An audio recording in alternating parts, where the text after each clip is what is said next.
Welcome back to Wall Street in Europe. Today, we've got one of the busiest market updates of the month. We'll cover why the Financial Times is warning of a potential market melt-up, why JP Morgan CEO Jamie Dimon sees a 30% chance of a correction, what the latest Fed signals mean for investors, Microsoft and Nvidia's world-first OpenAI cluster, strong earnings from Delta and PepsiCo, Novo Nordisk's $5.2 billion biotech deal, and why HSBC's Hong Kong gamble sent its shares tumbling. There's a lot to unpack, so let's dive right in. 1. Brace for a market melt-up. The Financial Times just published a warning. We may not be facing a crash, but something more dangerous, a melt-up. That's when markets soar far beyond fundamentals, fueled by optimism and liquidity, before eventually collapsing. Right now, stocks are climbing because investors are betting on Fed rate cuts and the unstoppable hype around AI stocks. But behind the scenes, risks are piling up. U.S. government debt remains at historic highs, political uncertainty, including the threat of a shutdown, is creating instability, and global growth looks fragile. FT's message is clear. Don't confuse momentum with safety. The higher we go without fundamentals, the sharper the eventual correction could be. Jamie Dimon 30% correction warning. JP Morgan CEO Jamie Dimon gave a stark warning in an interview. The chance of a significant stock market correction is 30%. That's 3 times higher than what most market participants assume. His concerns: escalating geopolitical tensions, soaring government spending, and what he called a new wave of global remilitarization. And then came the striking quote: "People say you should stock up on crypto. I always say, stock up on bullets, guns, and bombs. The world has become much more dangerous." At the same time, Dimon remains confident in one area. AI is not a bubble. Unlike the dot-com era, he believes AI investments will produce real returns, even if some capital is lost along the way. For investors, it's a mixed message. Prepare for turbulence, but don't write off the AI revolution. 3. Shutdown risks shake Wall Street. U.S. indices pulled back this week as fears of another government shutdown resurfaced. The S&P 500 and Dow both slipped, and even safe havens like gold and silver corrected after recent rallies.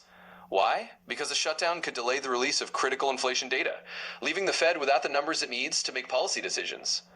And if the Fed can't act with confidence, volatility is bound to rise. This is another reminder. Politics in Washington can directly hit portfolios. Global rate cut optimism versus Fed caution. Despite these risks, markets remain optimistic. Stocks and gold recently hit fresh records on expectations the Fed will cut rates as early as October. But Fed officials are sounding cautious. Several governors have stressed they need clearer evidence that inflation is under control before cutting aggressively. Add to the divergence in global central bank policies, with the ECB leaning dovish and the BOJ still ultra-loose, and we're set for big moves in currencies and bonds. The bottom line? Investors may be celebrating too early. If inflation proves sticky, markets could be in for a wake-up call. AI spotlight Microsoft and Nvidia. Now to technology. Microsoft and Nvidia just announced the world's first industrial-scale OpenAI cluster on Azure. It's powered by over 4,600 Nvidia GB300 GPUs with 37 terabytes of memory. Translation: AI training that once took months can now be done in weeks. This cluster is designed for reasoning models, agent-based systems, and multimodal generative AI, the kind of infrastructure OpenAI needs for models with trillions of parameters. Nvidia shares popped over 3% to a new record high, up 45% year to date. Microsoft dipped slightly on the news, but it's still up 24% since January. For investors, this reinforces the idea that AI infrastructure is the new oil, and Microsoft and Nvidia are building the pipelines. 6. Delta Airlines takes off. Delta Airlines just reported a strong third quarter.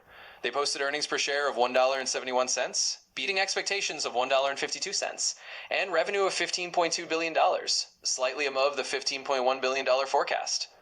The airline also raised its full-year profit forecast to about $6 per share. CEO Ed Bastian said, "We're not seeing a reduction in demand. In fact, corporate bookings rose by 8% and premium class revenue was up 9%. The market reaction was immediate. Delta shares jumped nearly 9% intraday, and that rally pulled up United, American, and Southwest as well. Analysts praised the results, with most rating the stock a strong buy and setting a target of $70 per share. The message is clear. Travel demand is holding up despite economic uncertainty."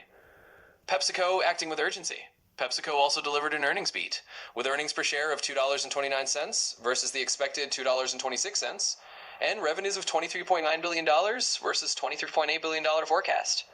However, the details were mixed. North American volumes fell for the 12th straight quarter. Snacks revenue was down 4%, and food revenue down 3%. The bright spot was beverages, up 2%, the best in nearly 2 years, thanks to Pepsi Zero Sugar and Poppy. CEO Ramon Laguardia said Pepsi is acting with a sense of urgency. It planned to cut snack costs, close 2 plants, reduce SKUs by 15%, eliminate artificial flavors in Cheetos and Doritos, and expand healthware brands like Simply and Sun Chips. They're also launching protein shakes and high-fiber products. Shares rose 2.5% after earnings, but are still down 7% year-to-date. Meanwhile, activist investor Elliott Management, which bought a $4 billion stake, is pushing for even more aggressive reforms. In short, Pepsi's being forced to reinvent itself. Fast. Novo Nordisk's $5.2 billion biotech bet announced it will acquire U.S. biotech company Akero Therapeutics for up to $5.2 billion. Akero's main drug, efruxifermin, targets MASH, a liver disease linked to obesity and diabetes.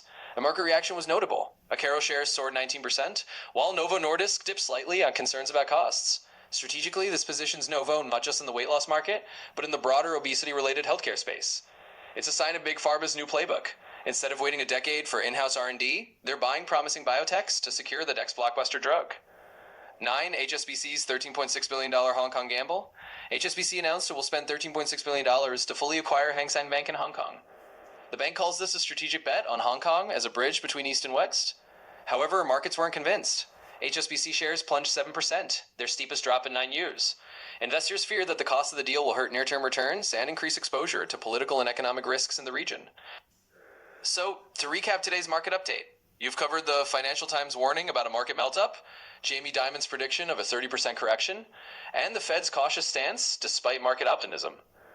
We've seen how Microsoft and Nvidia are setting a new AI benchmark, how Delta and Pepsi are showing resilience, and how Novo Nordisk and HSBC are making bold billion-dollar bets. Markets right now are full of paradoxes, soaring optimism on one side and deep underlying risks on the other. What do you think? Are we heading into a melt-up or a correction? Is AI the future, or are we in bubble territory? And which of these corporate moves, Delta, Pepsi, Novo, or HSBC, will actually pay off? Drop your thoughts in the comments, and don't forget to like, share, and subscribe to Wall Street in Europe for daily updates on global markets.